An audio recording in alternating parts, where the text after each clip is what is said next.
Friends, இப்போ வந்து நான் 100 பருப்பு சிறு பருப்பு ஊற வச்சுருக்கேன். ஊற வச்சு கழுவிருக்கேன். இப்போ அதை போட்டுக்கிறேன்.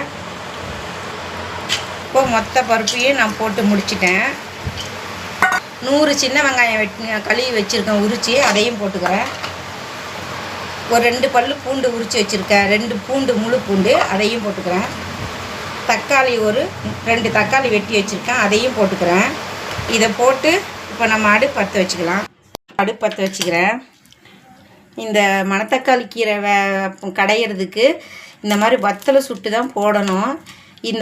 இதுக்கு பச்சை மிளகாலாம் எதுவும் இல்லை பார்த்துக்குங்க. மணத்தக்காளி கீரைக்கு வந்து பச்சை மிளகா போடக்கூடாது.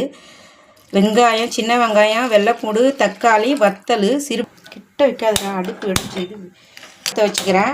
அடுப்பு பற்ற வச்சு இந்த சட்டியை தூக்கி அடுப்பில் வச்சிடலாம். சிறு பருப்பு இதெல்லாம் போட்டு வச்சுருக்கேன். அது கொஞ்சம் வெந்து வந்த பிறகு 10 நிமிஷம் முடிஞ்சிடுச்சு. இப்போ கீரையை போட்டுக்கிறேன்.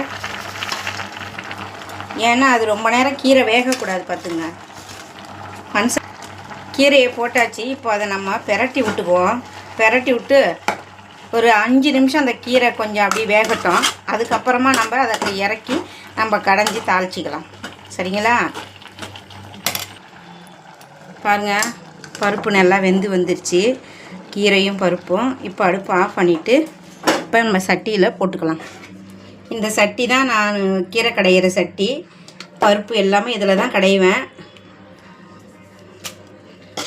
நீங்களும் இந்த மாதிரி சட்டி வாங்கி ட்ரை பண்ணி பாருங்கள்.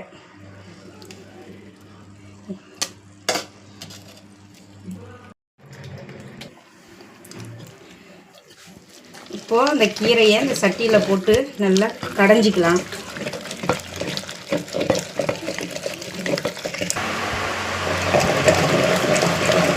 பாருங்க, நல்லா கடைஞ்சாச்சு. இப்படி தான் இது கடைஞ்சி சாப்பிட்ணும். இது இந்த சட்டியில் போட்டு கடைஞ்சி தாங்க சாப்பிட்ணும். மிக்சிலெலாம் போட்டு தயவுசெய்து கடைஞ்சிடாதீங்க இந்த பருப்பை, கீரையை. இது குடல் புண்ணுக்கு ரொம்ப நல்லதுங்க. இது குடலில் எவ்வளோ புண்ணு இருந்தாலும் இதை ஆற்றிடுங்க. அல்சர் இருக்கிறவங்களுக்கு மெயினாக இந்த கீரையை ஆட்டி சாப்பிட்டு பாருங்கள். அதனுடைய எஃபெக்ட் எப்படி இருக்குதுன்னு பாருங்கள். மாத்திரை மருந்துக்கு நம்ம போட்டுக்கிட்டு இருக்கோம். இன்ஷா அல்லாஹ் வரக்கூடிய வருஷங்களில் எல்லா மக்களுக்கும் நோய் நொடி இல்லாமல் சரிக சௌத்தையும் தந்து ஹயாத்தை நீளமாக்கி அல்லாஹ் எல்லா மக்களையும் பாதுகாக்கட்டும். இந்த உலகத்தில் இருக்கிற அனைத்து மக்களும் நல்லா இருக்கணும், நம்ம மக்களும் நல்லா இருக்கணும். நம்ம எல்லாத்துக்கும் துவா கேட்போம். இன்ஷா அல்லாஹ் நீங்களும் இந்த கீரையை அடிக்கடிக்கு வாங்கி சாப்பிட்டு எப்படி இருக்குதுன்னு கமெண்டில் சொல்லுங்கள். சரிங்களா? எனக்கு ரொம்ப குடல் புண்ணு அதிகமாக இருக்குது. அதனால தான் வந்து இந்த கீரையை தேடி பிடிச்சி என் மாப்பிள்ளை வாங்கிட்டு வந்தாங்க. இன்ஷா அல்லாஹ் நீங்களும் அதை செஞ்சு சாப்பிட்டு பாருங்கள். அஸ்ஸலாமு அலைக்கும் ஃப்ரெண்ட்ஸ். இப்போ நம்ம அடுப்பு பற்ற வச்சுக்கலாம். அடுப்பு பற்ற வச்சு சட்டி அடுப்பில் வச்சுக்கலாம். சட்டி காயிட்டும். சட்டி சூடு ஏறினோடனே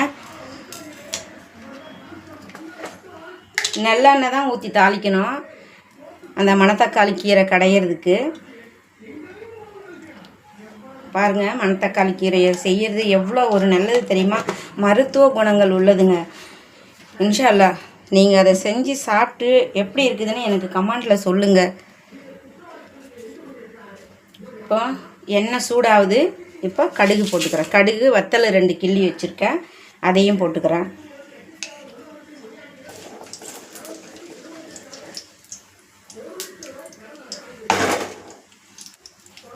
நல்லா கடுகு பொரியட்டும். இப்போ கடுகு நல்லா பொரிஞ்சிட்டு இப்போது சீரகம் போட்டுக்கிறேன். ஒரு 1/2 ஸ்பூன் சீரகம் போட்டுக்கிறேன். ஒரு 1/4 ஸ்பூனுக்கு மஞ்சத்தூள் போட்டுக்கிறேன். இதை போட்டு இது பொரிஞ்சு வந்துருச்சு நல்லா. இப்போது கடைஞ்சி வச்சுருக்க கீரையை அதில் ஊற்றிக்கிறேன். அந்த மஞ்சத்தூள் தண்ணி வந்து கீரை வேக வச்ச தண்ணி மட்டும்தான், வேறு தண்ணி இல்லை. இதை வந்து ஒரு அந்த மஞ்சத்தூள் வாடை போகிற வரைக்கும் ஒரு 5 நிமிஷம் இது கொஞ்சம் சிம்மிலேயே வச்சு கொதிக்க விடும்.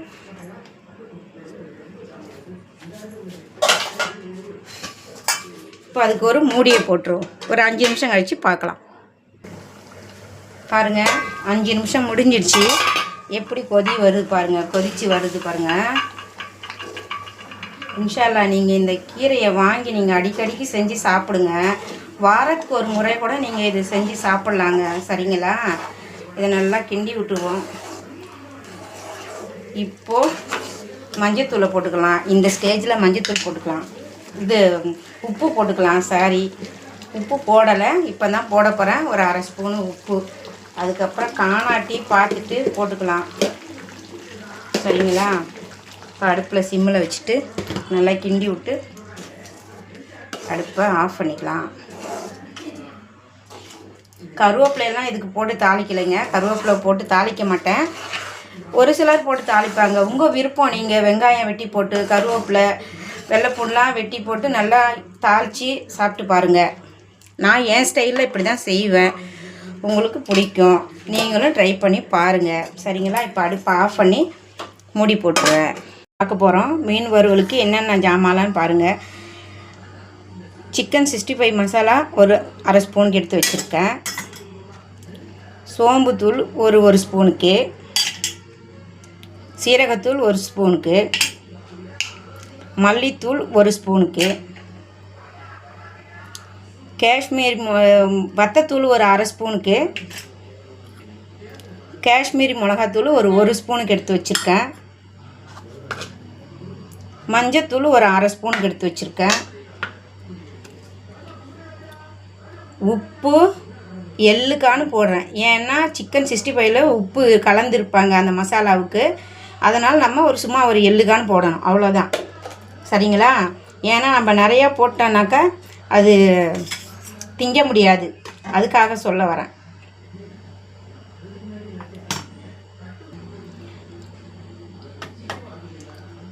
ஒரு ஸ்பூனுக்கு இஞ்சி பூண்டு பேஸ்ட்டு.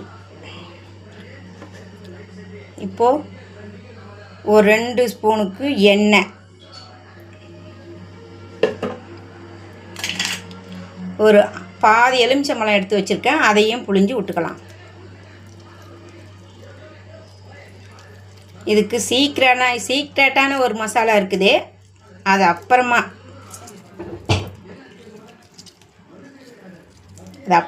செய்முறையை பார்க்கும்போது உங்களுக்கு காமிக்கிறேன். ஓகேவா? சரி, இப்போ இதையெல்லாம் போட்டு நம்ம இதை விரவி விட்டுக்கலாம்.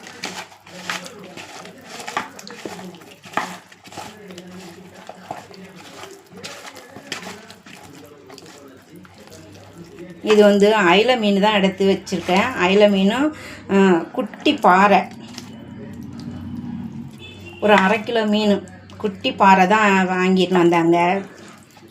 2 அயில மீனும் அசலை மீனும் 2, அசலை மீன் 2, குட்டி பாறை ஒரு 4, 5 தான். இதை தான் இன்றைக்கி நம்ம வீட்டில் பொரிக்க போகிறோம்.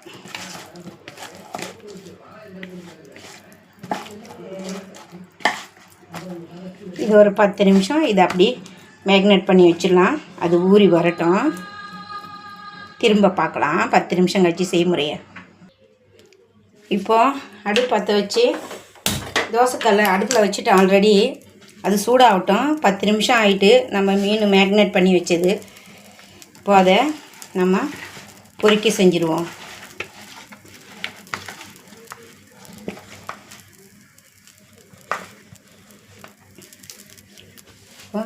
எண்ணெய் சட்டியில் சூடாகிட்டு எண்ணெய் ஊற்றிப்போம். எண்ணெய் ஊற்றி மீனை பொரிச்சிக்கலாம். எல்லா இடமும் படுற மாதிரி எண்ணெயை ஊற்றிக்கலாம்.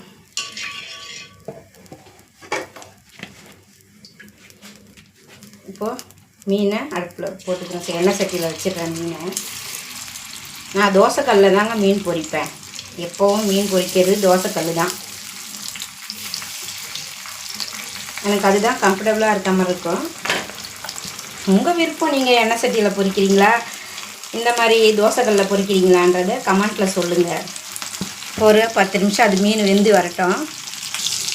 இப்போது மீனை 5 நிமிஷம் முடிஞ்சிட்டு 10 நிமிஷம் முடிஞ்சிட்டு 5 நிமிஷம் தான் பாருங்கள். இப்படி தான் எங்கள் வீட்டுக்கார்ட்ட திட்டுவாங்க. நான் இப்போ பிரட்டி விட்டுக்கலாம்.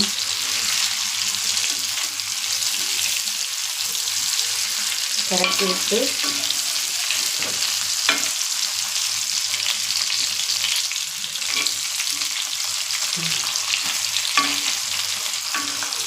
இது வெந்து வரட்டும் ஒரு 2 நிமிஷம்.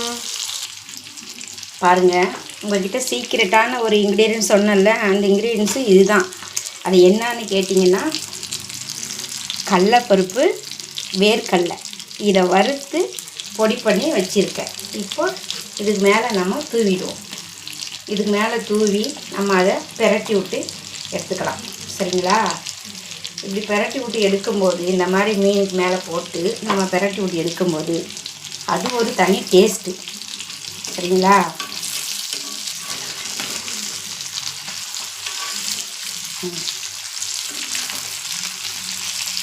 இந்த பக்கமும் நம்ம போடணும்ல, அதனால் இதை இப்படி திருப்பி விட்டுக்கலாம்.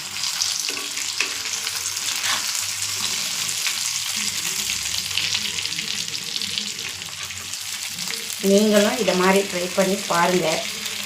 உங்களுக்கு எப்படி இருக்குதுன்னு, டேஸ்ட் எப்படி இருக்குதுன்னு பிடிச்சிருந்துச்சுன்னா எனக்கு கமெண்ட்டில் சொல்லுங்கள்.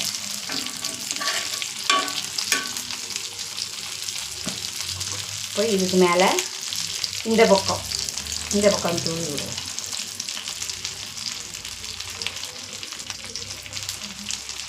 செம்ம டேஸ்ட்டாக இருக்குங்க. இதை நான் ட்ரை பண்ணி பார்த்துருக்கேன். அதனால தான் இப்போ வீடியோவுக்காக இதை போடுறேன். மறுபடியும் நாங்கள் செஞ்சு சாப்பிட்டு பார்த்துட்டு தான் உங்களுக்கு நான் வீடியோவில் காமிக்கிறேன். இன்ஷா அல்லாஹ் நீங்களும் இதை ட்ரை பண்ணி பாருங்கள். இப்போ இதுக்கு மேலே கருவேப்பிலையை போட்டுக்கலாம். இதுக்கு மேலே கருவேப்பிலையை போட்டு இப்போ ஒரு பிரட்டி விட்டுக்கலாம். பாருங்கள், செமையாக இருக்கா? மீனில் எப்படி பிடிச்சி வந்திருக்கு பாருங்கள். கருவேப்பிலையை நடுமத்தியில் போட்டுக்கலாம். இந்த மசாலாவோட கடைசியாக போட்டு கருவேப்பிலையை பொரிக்கும்போது தான் அதனுடைய டேஸ்ட்டு நல்லா இருக்கும். அதுக்கு தான் உங்களுக்கு நான் கடைசிக்கு காட்டுறேன் கருவேப்பிலையை போடுறது. அப்படி திருப்பி போடணும். போட்டாச்சு.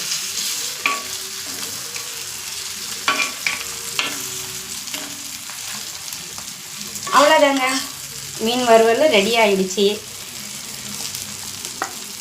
பிடிச்சிருந்துச்சுன்னா லைக் பண்ணுங்கள், சப்ஸ்கிரைப் பண்ணுங்கள், ஷேர் பண்ணுங்கள், கமெண்ட் பண்ணுங்கள், பெல் ஐக்கானை கிளிக் பண்ணுங்கள். என்னுடைய சேனல் சப்போர்ட் பண்ணுங்கள். நெக்ஸ்ட் ஒரு வீடியோவில் பார்க்குறேன். இப்போ அடுப்பு ஆஃப் பண்ணிக்கிறேன்.